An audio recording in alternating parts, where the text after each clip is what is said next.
Okay, so I'm going to be talking about global patterns of energy and global patterns of supply and trade of different energy sources. Okay, so as you can see, energy is not evenly distributed across the world. So as you can see, 75% of coal, oil and gas are in 25% of countries which are mostly MEDCs. Like China and India, they're going to increase their share, so this number will change. You can see 1/3 of the country, the world has uses different forms of energy such as peat, biomass and fuel wood, which are alternate forms of energy. As you can see also, that energy sources are unevenly spread out. So the least amount of energy is in poorest nations. So for example, coal is in 5% in the poorest nations. There's a middle amount in the richest nations, so coal again is 25% there, and in the middle income nations it's the most, with 70% for coal. Generally, global patterns of energy use, it's increasing as you go up. There is a 60% increase from 2020 to 2030, which is this section here.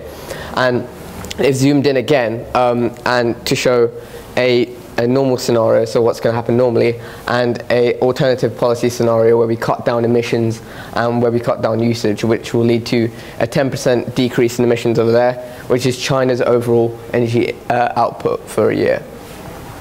For the supply of oil, as you can see, there's three main places that are very important. There's the Middle East, Russia and Venezuela in Latin America, and these make up about 75% of all sources.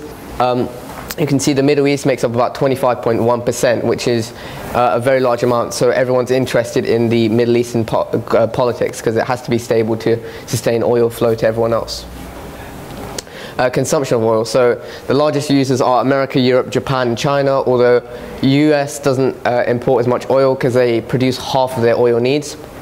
It's set to last 40 more years, although that was the same estimate for 30 years ago. There's a very low use in LEDCs, but a rising use in NICs such as China and India. And just a little thing about OPEC. OPEC's a cartel of about 13 countries which own about 90% of oil exports in the 1970s, and because they controlled the price in this time, they led to an economic crash. Since then, their power has decreased, but it's still, the oil prices are still quite volatile. For gas, okay, so 60 to 70 years worth of gas is currently discovered, but there's large amounts still undiscovered. It's a cleaner fuel than oil because it emits half sulfur dioxide and half the carbon dioxide. And as you can see, it's volatile and flammable, so it has to be transported by liquid natural gas or by pipeline.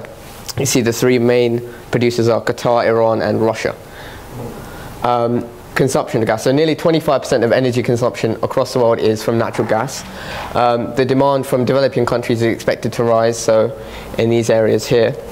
Only 25% of natural gas is exported around the world because of high transportation costs, so liquid natural gas and by pipeline, so it's used where it's produced mostly. And as you can see, North America, Europe and Russia make up 3/4 of global consumption there overall. Supply of coal, so the reserves are set to last up to 150 years, but they're not very mainly used by MEDCs because they're a dirty fuel and they emit loads of different emissions that are bad for the environment, such as sulfur dioxide and nitrogen oxides. But they're rising use in NICs such as China, which use 60% of their energy from coal. Coal reserves are almost in every country, so 70 countries worldwide, so it's not rare to find coal.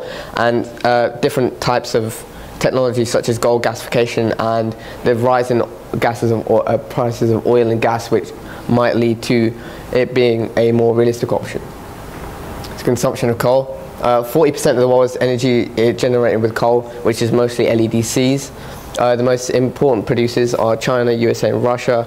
China is also a large user as well. And the consumption of coal is set to change as the price of oil and natural gas change, but this is going to result in a high environmental cost because of greenhouse gases. That is a graph quickly showing Asia's large rise in coal share. Lastly, uranium. So uranium is a raw material used for nuclear fission. It's only in 35 countries worldwide, mostly in these ones here. So you can see Australia, South Africa, Russia and the US. But not much uranium is needed to generate power, so there's not much of a problem. So consumption. It's not very high in most countries, and it's normally associated with the richest countries such as France, which produces 75% of their energy with uranium. But the overall usage worldwide is set to decrease because of different disasters such as Chernobyl in Ukraine in 1986 and Fukushima in Japan in 2011.